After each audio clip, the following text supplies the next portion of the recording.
a few days ago, I finished a 10-day challenge on Insight Timer. Anybody here use Insight Timer? Yeah, a couple of people. Anybody do the dopamine 10-day rebalance challenge?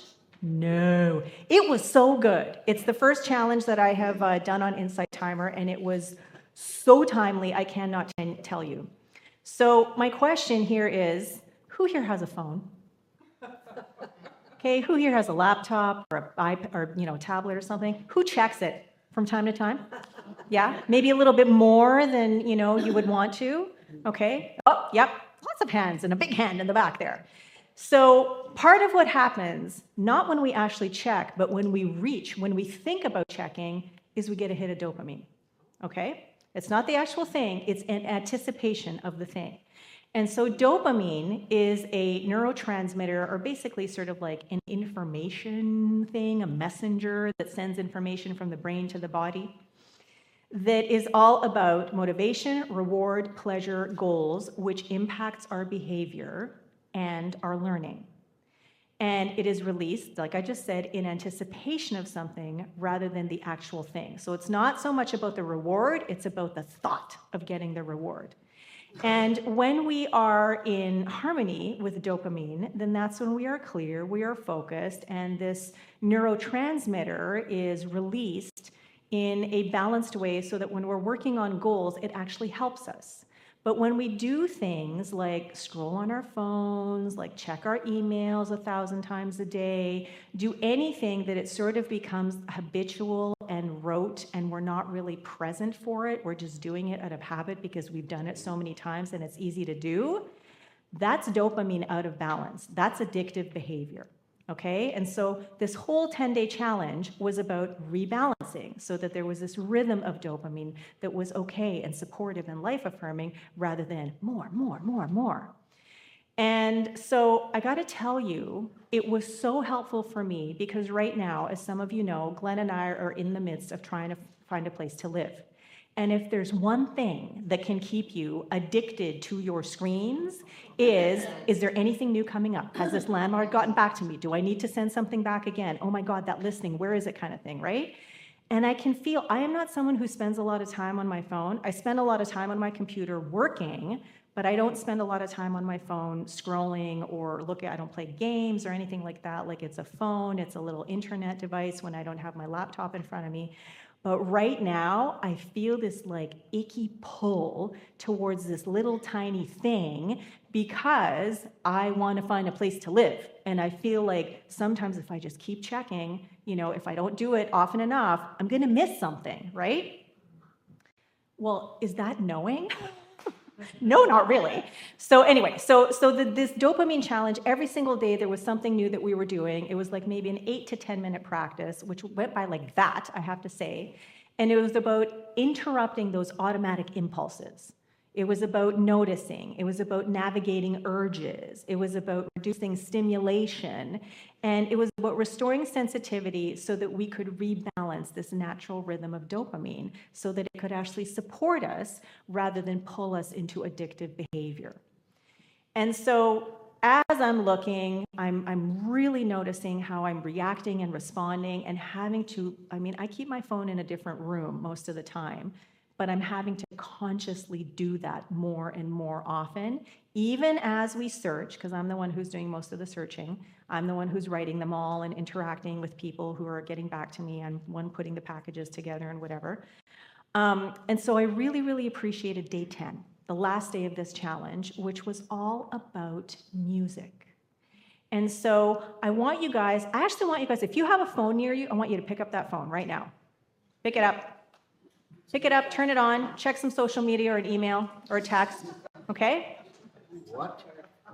Yeah, go ahead. Yep. Turn it on? Yeah, I just want you to be, tuned into your phone for just a few moments. All right, you finding some text there, maybe some notifications.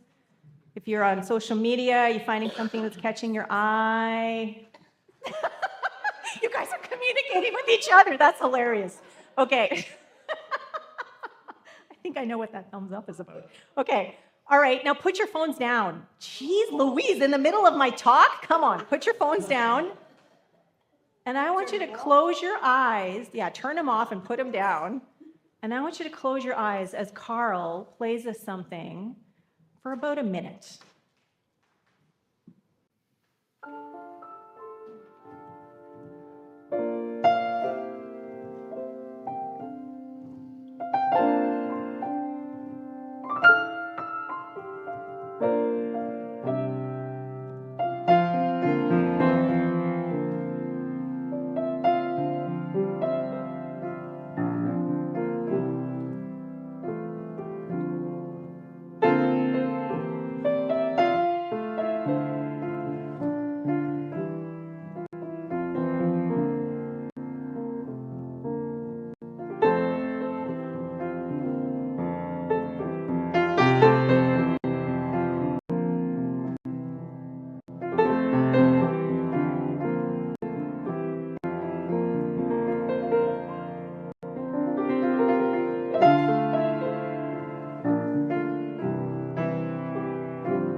Thank you.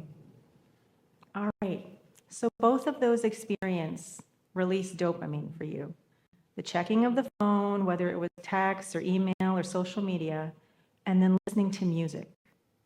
And as it turns out, music is one of the most powerful dopamine activators and rebalancers. And part of the reason that it is because there's a sense of completion. So when you're listening to music, unless you interrupt it in the middle of a tune, there's an end. And when that end is there, then that is something that helps to balance the dopamine cycle. And so on day 10, we got to listen to this original composition of this guy. His name is Murray Hittery from My Travel.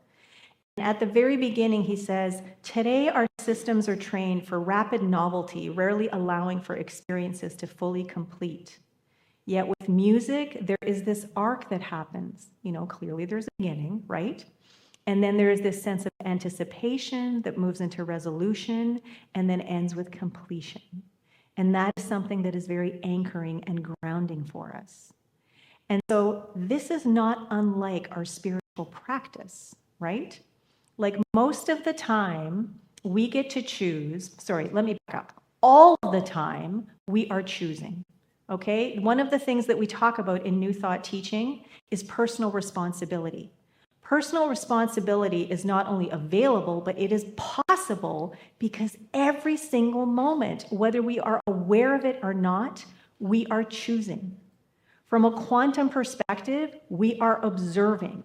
And the thing that we observe, the potentiality that we observe, that we put our attention on, collapses into our reality. Particularized reality. That becomes our experience. And so every single moment, we are the ones choosing for ourselves. Sometimes it may not feel like it, sometimes we forget, but that means then that every single moment, we are able to more consciously and intentionally choose for ourselves. And so for me right now, part of that intentionality is with this moving and looking for a place to live and not getting sucked into this vortex that is so attractive and so addictive of just like being on the phone constantly because I might miss something and someone else might scoop it up right before my eyes, even before I know it. But to trust and know that the right and perfect home already exists for us. That the right and perfect landlords in the right and perfect neighborhood, whatever that scenario looks like, we're going to see a place today right after Celebrate. I'm super excited about it. But knowing whether that's the place or not, that this place already exists. And yes, it is up to me to pay attention, but I don't have to be doing it 18 hours out of the day straight, right? I can trust and know that that thing is going to pop into my purview at the exact time. And if I'm paying attention, which I need to do, I'm going to connect. I'm going to see it. I'm going to jump on that opportunity, right? And so what I invite all of us to do is become more conscious about our choices. Because I know not everybody here, I don't know if anybody else here is looking for a place to live, but we're making choices and we're involved in experiences every single day, right? And in order to be more present, in order to not get caught up in the addictive cycle of dopamine, just like constantly sort of pulling us into the next thing that never really ends up happening, because again, it's not about the thing, it's about the anticipation of the thing. To be present with whatever it is that we're doing, to be intentional, to be conscious with our choices. And so the whole point of this day 10 thing was that he wanted to let us know that satisfaction comes from depth rather than distraction.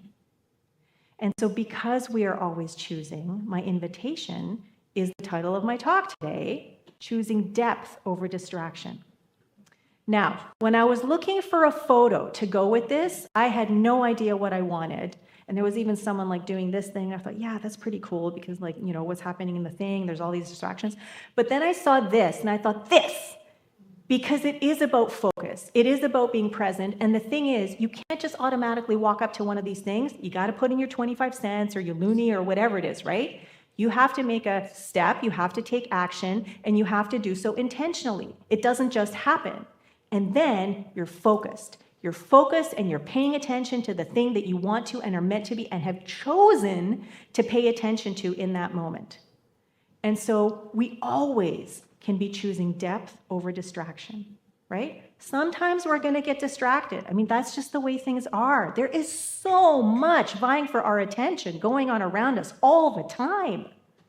But we get to choose, right? No one's living our life for us. No one's making our decisions for us. No one is traveling our journey for us except for us. So music can help us remember, feel, and connect beyond words. And as we were connecting through this music, as we are connecting through our experience today at Celebrate, every time we come together, every time you connect through art, through food, through a walk in nature, through feeling the sun on your skin, through any kind of experience that makes you just feel like you are larger and bigger and there's more of you than there was a moment before, chances are that is something that is connecting you to the knowing, to the certainty that love is your true nature. And the more we connect with that, the more we practice, for those times when we're not so certain, or maybe someone else isn't so certain, that certainty is what's going to get us through all of those distractions, all of whatever it is that's vying for our attention.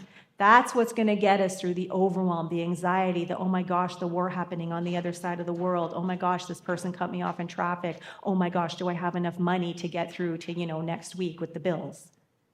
The certainty is going to get us through, okay? So in the end, every moment we are caught between the pull toward novelty and distraction, and yet every moment we are a choice. Every moment we are choosing.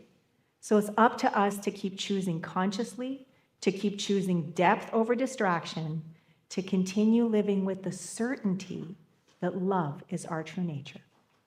Thank you, and so it is.